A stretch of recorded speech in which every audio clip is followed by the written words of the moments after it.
everything, everybody. So I wanted to come on real quick. Hi, Latoya. I'm going to move y'all comments out my face so I can see y'all. Hello.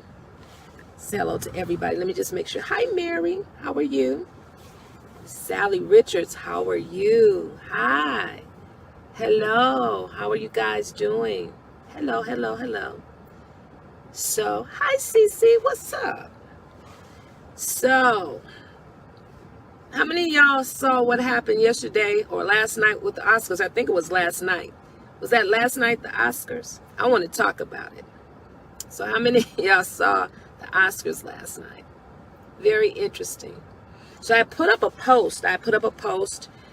That I garnered some respect for Will Smith. But then I took it down because I said I probably need to explain myself.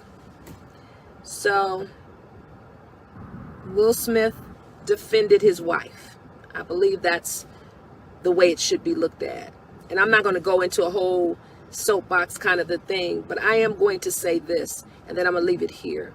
As a woman, as a wife, as a lady, I've been in some precarious situations as a preaching woman. And I personally noticed that when people knew that I had a spouse and that my spouse would defend me, I noticed that certain things wouldn't happen that had I not had a spouse, people thought that they could do. And so I think that in this case, if he was defending his wife, if he felt like he needed to defend his wife, I don't think he was wrong for defending his wife. Do I believe in violence? But do I believe in defending your spouse? Yeah. As a preaching woman, I personally know that there were men who saw me preach, who didn't agree with what I preached or who didn't agree with me preaching. And they made a beeline in some cases to get me together. But when they saw my spouse, they left me alone. For those of you who've been with me a amount of time, and you've known when we were on the phone and we were doing prayer on the phone and I was praying for people and prophesying for people, a lot of people didn't know Pastor Curtis was on the line until somebody got out of order. And then Pastor Curtis would say, hold on. Do some of y'all remember that? Because people thought when it was just me or just a woman that they could get on and say things. That was male as well as female. There were women and men who would try to do it. Get on and try to overtalk me, disagree with me, disrespect me. It has happened on the line. And Pastor Curtis would chime in and say, hold on, this is Pastor Curtis. No, you're not going to do that. So I think sometimes there are things that are done to women that wouldn't necessarily go on if they knew that there was a man that would defend them. That's just my personal experience. I've been unmarried. I've been married. I've been in situations where Pastor Curtis was not with me. And I could tell that the men or people in general, but especially men, wanted to say things to me. And they kind of held back a little bit because they knew if you do, Pastor Curtis is going to have a conversation with you. So I do believe that there should be some defense for ladies. I really do. No, I don't think hitting anybody is exactly the answer. I don't think that. But I think there has to be some degree of decorum and respect for everybody. Now, my next thing is, everybody knows that if you ever watch Jada, she has an autoimmune problem. And she has, I guess, what's called alopecia. So there's something going on in her body. And I don't think anybody in their right mind would make fun of a person who's challenged. Now, if she had, God forbid, cancer, would we make jokes about that? Of course, nobody would make a joke about that. Nobody. If she had to cut her hair because she had to go through chemo or whatever, radiation, nobody would make fun of her. Nobody would say anything. They would wish her the best, and they would hope that she would get healed. Well, she has an autoimmune issue. She has alopecia. And for any woman or man, but I'm going to just talk about women for a minute. Every woman on here know you don't want to lose your hair. Every woman, if y'all agree with me, give me some thumbs up. Every woman that's watching me right now, you know full well we don't want to lose our hair. Something that we can't control. Am I right? Now, for those sisters who still, they got their long hair, they get on social media, what do they say? Long hair don't care. And, they show all their long, luxurious hair, and thank God you got your hair. But for people who have lost their hair, and now that I am in a position where I have lost my hair, not due to something I've done, but some treatments that I had to go through in my body because there was an issue in my body and I had to go through a treatment for it. So I lost my hair. I did not want to lose my hair. Anybody understand what I'm saying? I didn't want to lose my hair. I want my hair. So to be in that situation where your hair is coming out, and she's in a group of people where it's always about fashion. It's always about looking good, right? She's in Hollywood. So it takes a really strong person to say, I'm not going to cover up anything. I'm not going to do any of that. I'm just going to be like I am. And I'm going to show people this is what I'm dealing with. And this is what's going on with me. And I am going to be authentic. I'm not going to put a wig on. I'm not going to do any of that. I'm just going to be authentic. That takes a lot of guts. Any woman that ever has lost their hair, y'all know that takes guts. I'm going to see what y'all going to say. It takes guts to say, I'm bald headed or I'm losing my hair. I'm going to shave it all off and I'm going to stand authentically myself. And I'm secure in that. That takes a lot of guts, y'all. A lot. Take it from me. It does. And so to make fun of somebody who's dealing with something that psychologically, let's be honest, psychologically, that messes with you. Yes, it does. You've always had hair. We've taken this whole ride with Jada's career. We remember when Jada had beautiful long hair. Yes, we do. And so we understand it. Yes, he did. He did something called, it was about perming little girls' hair. He sure did. He did a whole documentary on good hair. I think that's what it's called, good hair. So he knows what people of color, black women, go through. He knows from our childhood, we got nappy hair and people make fun. And then we trying to deal with good hair, nappy hair. So he knows that. He knows the stereotypes. He knows the stigmas. He knows what we go through. So to make fun, it's a joke. I get it. It's a joke. But do you want to make light of anybody who's dealing with something physical? She can't help that her hair is falling out. If she had did it for a role, ha ha ha. But she can't help it. I agree. Did he know? Well, we all know that 9 times out of 10, he's not writing his own jokes. So whoever was writing the joke probably should have been informed about Jada. And if you go back and look at any of the footage, he's made fun of her before. So I think we have become desensitized, insensitive, and I think it's because of social media. I really do. And I don't condone violence. I don't think that. But I think that we should have some compassion for people who are struggling. And we don't know her mental state. Her husband knows.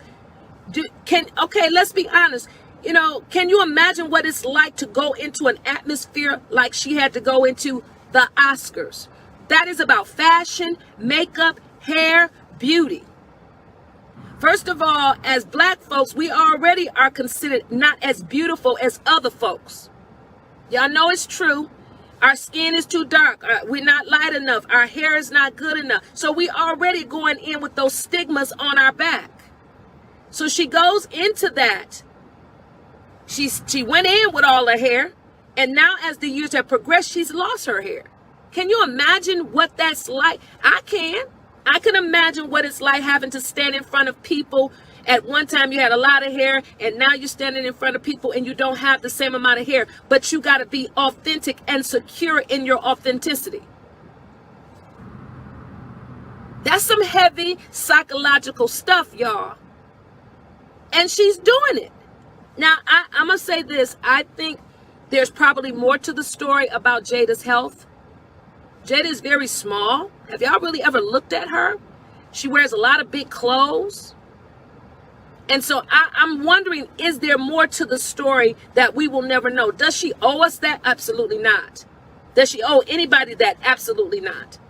But if you have any sense, or you're looking at this thing, I'm getting the impression there's a little more going on with this lady than we know. She's very small. And she's always been small. But have you all really looked at her and how she dresses? I think he was laughing at first because, first of all, there's a time lapse. You know, you got to remember there's time lapses on television. So we may be seeing him laugh at a joke, but it may not be the joke that we heard. You understand what I'm saying? Because there's a like maybe 5 or 6 seconds between each move. So I'm not sure if he was laughing at the previous joke or he was laughing at, I really don't know. But I think when the joke was made, it's funny how the camera went to Jada. It went right on Jada as if they knew it would hurt her feelings. And she wasn't laughing. So I'm not sure if he was laughing at that joke or he was laughing at the previous joke, but whatever the case may be, did you see the expression on her face? So I just say, as a woman who's been in the forefront, I know that there are times that people will try to take digs at you or try to hurt you if they don't think that there's somebody to protect you. I've had men walk up to me and I knew their intent was to say something foul to me after I preached. I knew it. I've had men try to come at me and tell me, first of all, you ain't got no business in the pulpit. I've had this happen. I've had men walk up to me and getting ready to reprimand me for preaching. And they caught my husband's eye and they saw my husband coming. And I could tell that their whole demeanor was changing because they knew, here he come. I'm just telling you my own experience. Here he come. I've had men walk up to me after preaching and I could tell they wanted to correct me. But they didn't do it because they saw my spouse. Now, I'm telling you what I've seen. I've had men to approach me a lot of ways, but they saw Curtis. I only put Pastor Curtis on it. Curtis coming. And they changed their demeanor, ladies. I'm telling you, because they knew he gonna protect me. They knew it. They knew that he was going to say, what do you say? And he has asked me. I've had times that people were talking to me and he has turned me around and said, what is he saying to you? This is true story, y'all. This is true story. What? Because he wanted to make sure that he wasn't messing with my self-esteem as a preaching woman.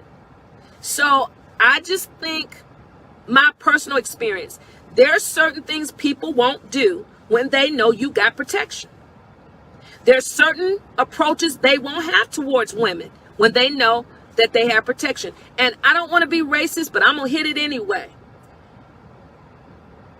If our black men don't stand up for us, then we have all these issues where other people think that they can talk to us and slap us and abuse us and call us hoes and bees. And you know it's true because they think that there is no protection for the black woman.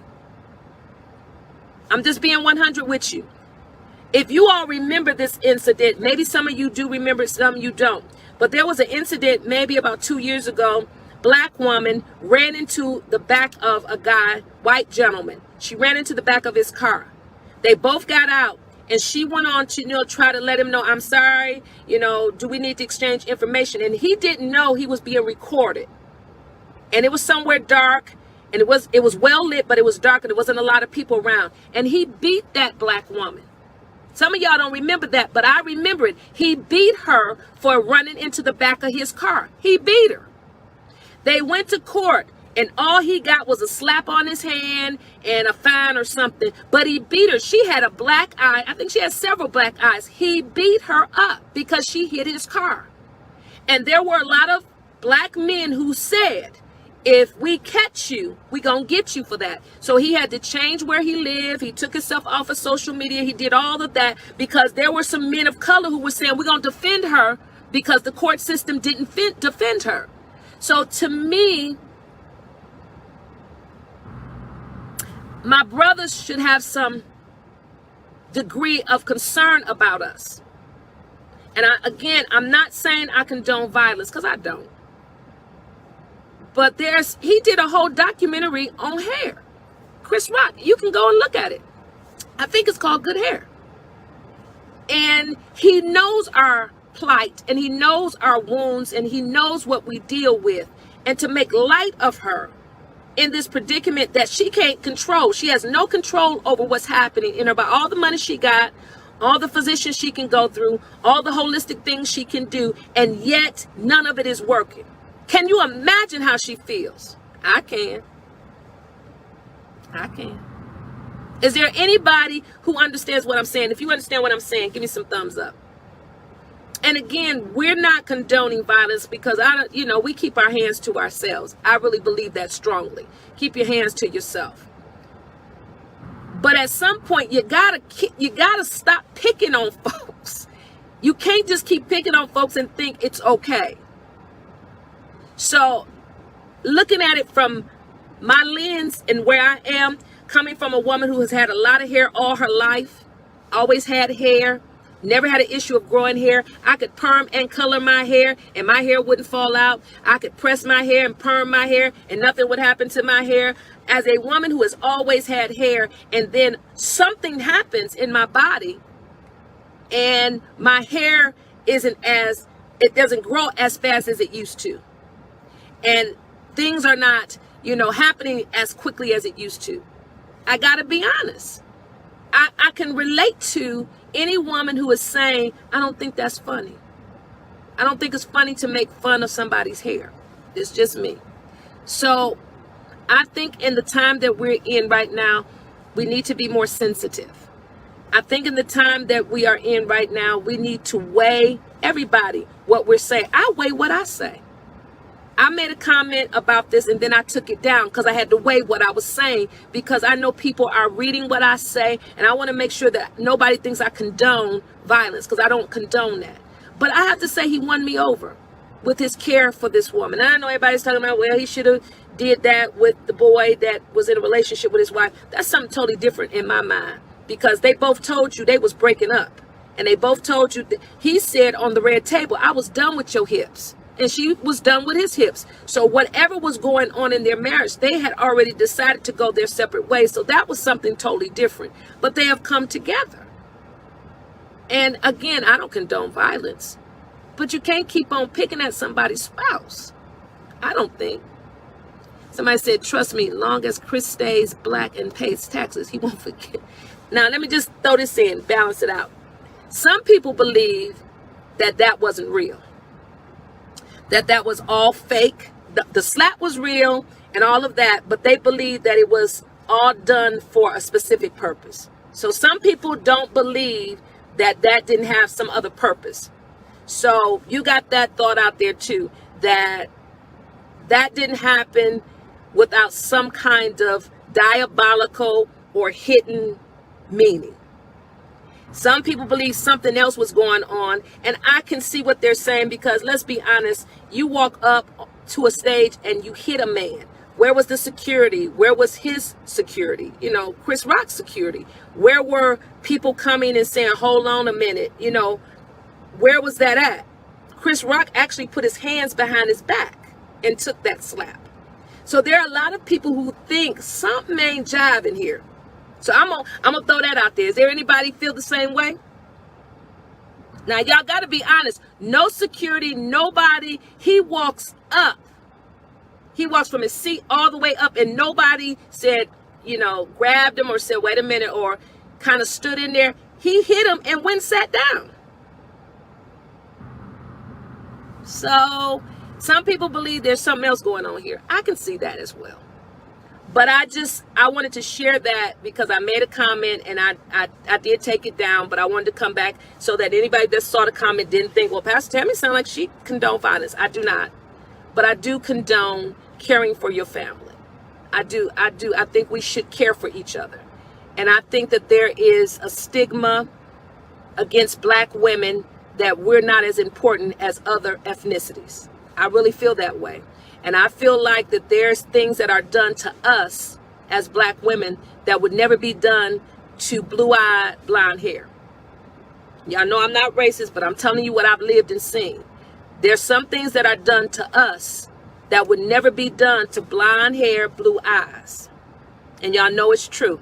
There are things that are said to us that would never be said to any other group of women. And let me just say it again. Our males, young ones especially now, need to be schooled on how to talk to us, how to represent us, how to protect us and not downgrade us. There should be some conversations with these young rappers and the young women who allow it and dance to it and say it's okay to call them names and treat them certain ways. There's a generation that thinks it's okay, which causes us to be disrespected because we're sitting around acting like this stuff is okay. It's not okay to call us hoes and bees. It's not okay. It's not okay. I look at TikTok and social media and I'm baffled because of the things that I see that generates and causes the disrespect. So there should be some mature gentlemen of color that can show these young men how to protect their families without violence, Not to condone certain language without violence. Keep your hands to yourself. You don't need to get no gun. You don't need to do any of that. But there should be a way that we present ourselves and protect our women. Do you understand what I'm saying? If you do, give me some thumbs up. It's unfortunate that, and then people get mad at women of color and say, we too bossy and we're too domineering. That's what people say about us. We're bossy and domineering and we don't know how to let. But because we've been disrespected so long, we put up this fight. I will not be disrespected. We put up this wall and we protect ourselves because we've been so disrespected for so long. Now, y'all know I'm telling the truth. And that's right. We consider angry black women. We ain't angry. I just don't want to be abused. That's what they call it. These old angry black women. We're not angry. We know that if we don't protect ourselves, a lot of times ain't nobody gonna protect us. Do y'all understand? And for any man of color or any man that will see this, I'm just telling you why y'all think we angry. Because men think that they can talk to us and treat us any kind of way. And the men that's supposed to protect us, a lot of times, they are the progenitors. They are the ones that are doing it and giving authority to other men to do it of other ethnicities. So if you disrespect me, black man, well, other ethnicities think we ain't nothing either. You don't really see any other culture of men flat out disrespecting their women the way we are disrespected by the black man. Hey, you may not like what I'm saying, but you can listen to the music. You can listen to the music. I was watching something on TikTok, and the joke was, how do you know I'm not a black man? I think that was a joke. How do you know I'm not a black man? I don't think they were showing his face or something. And then he showed himself, and then he showed his children. So what he was saying was, a black man don't take care of his family. That's what he was saying. That was the joke. And I had a problem with that. The joke was, I take care of my family. Black men don't take care of their family. That was the joke. And in 2022, we've got to have a change of mind. And can I just say this? And the black church needs to push this kind of thinking. We need to gather the family and start getting this kind of thinking in the minds of young men and men in general. We need to have conferences on that. Not the conference on give you some money, but the conference on family. And I'm talking real issues that we're dealing with as a people. We need some conferences on that. We need some conferences on growing these young men up to respect women. We need to have some conferences about that.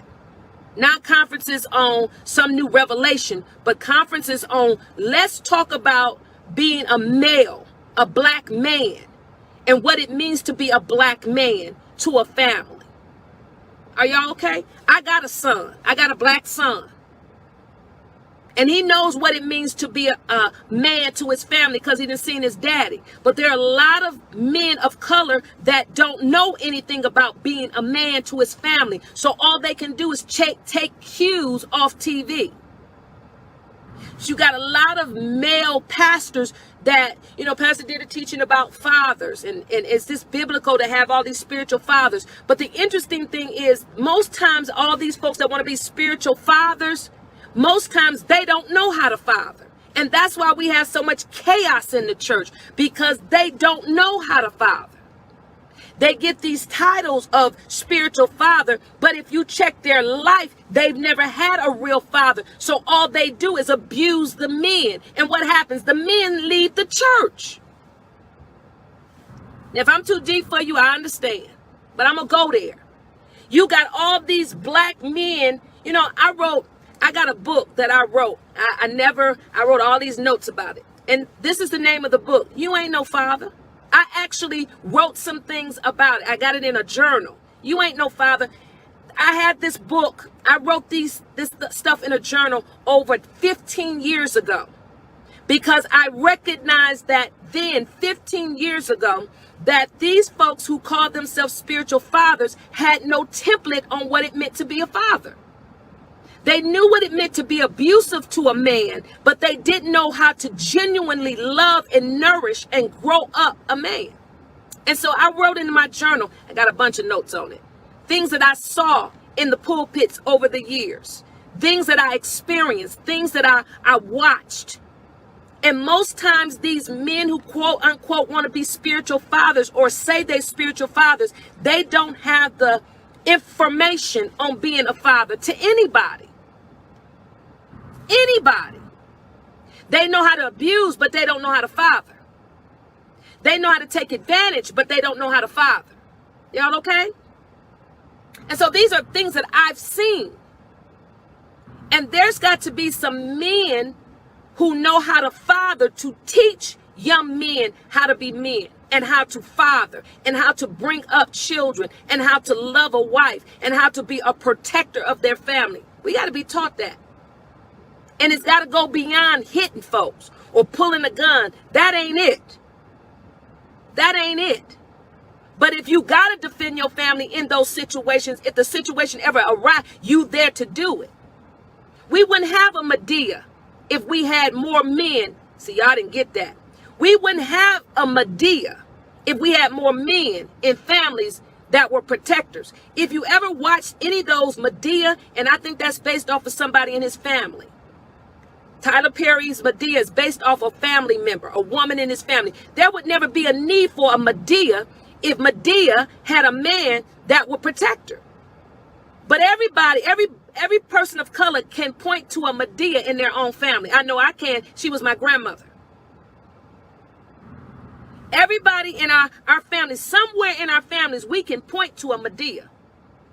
Yes, we can. Anybody understand what I'm saying? Give me some thumbs up. I said the Medea was my grandmother.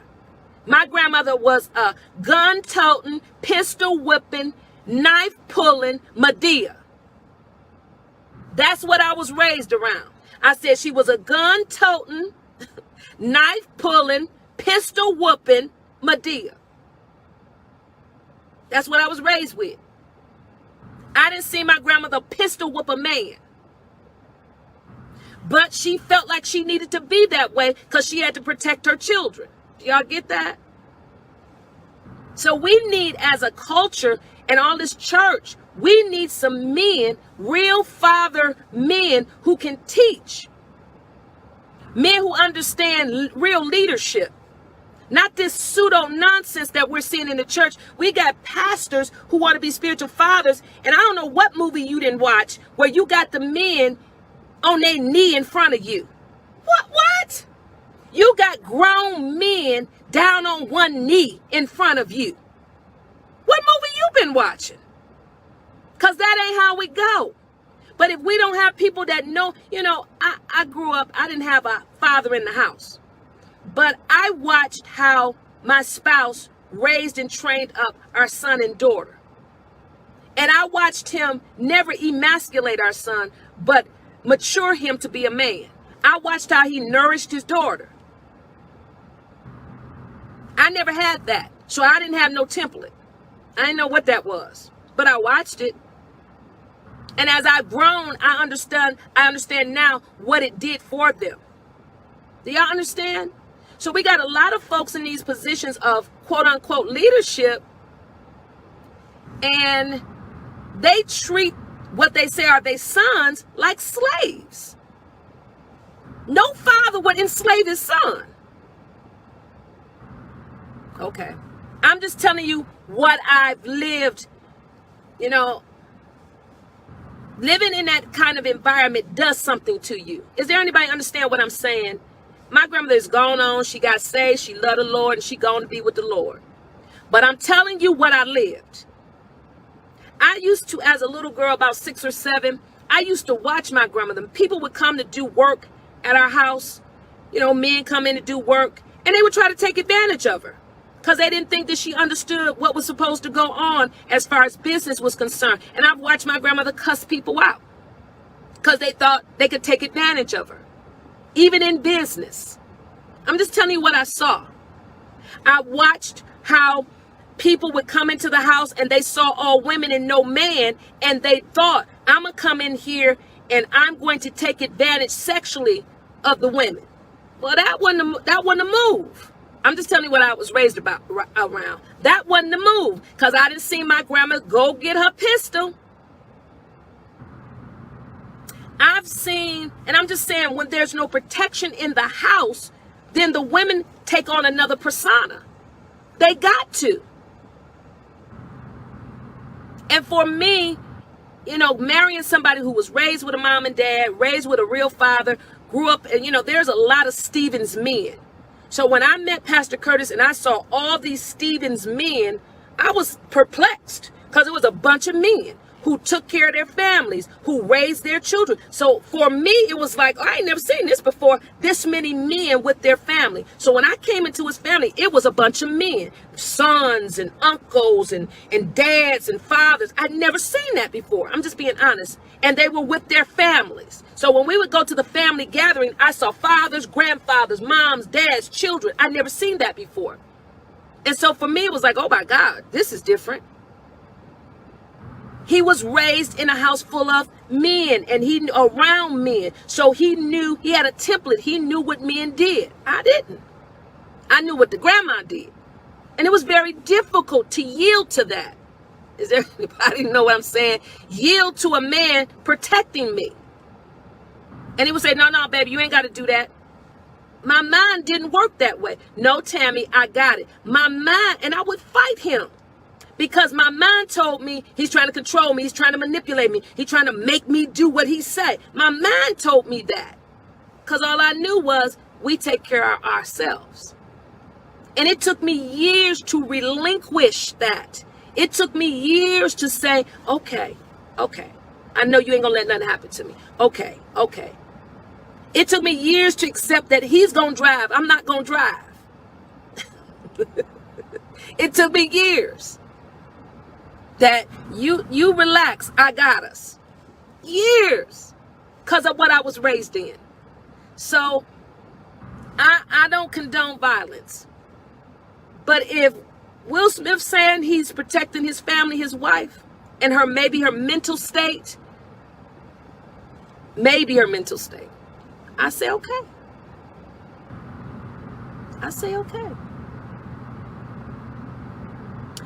If she ever lost any respect for him, I think he gained something from that night, from his wife and his family. You may not agree. I don't agree with all of it. I don't agree with hitting nobody. But he said he was protecting his wife. And I do believe that there's more going on with Jada than what we know. And again, nobody owes you their whole life and tell you everything that they're going through. Nobody needs to do all that. But for my sisters, y'all know what we go through. Yes, y'all do. Y'all know the stuff we experience.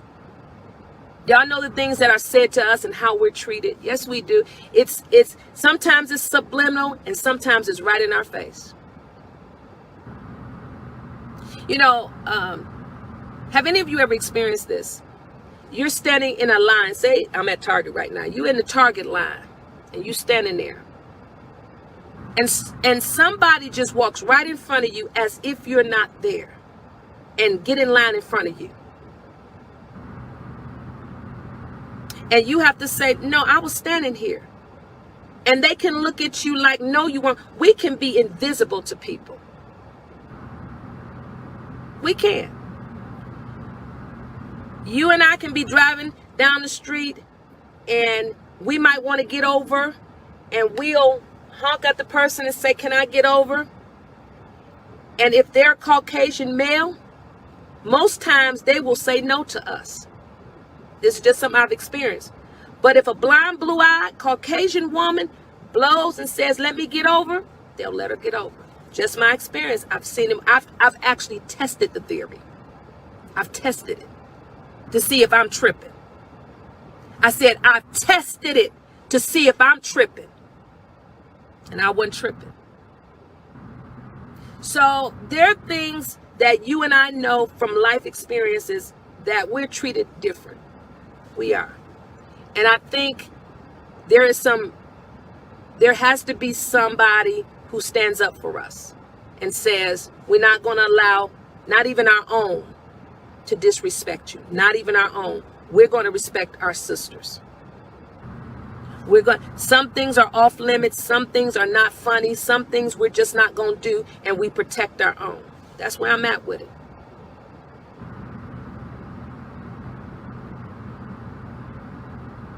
So I pray that if it was something scripted and it wasn't real, fine. But even in that, let's take something from it. If it was real, let's take something from it. If it was fake, let's take something from it. Somebody said, just happened to me. I said, sorry, I'm just trying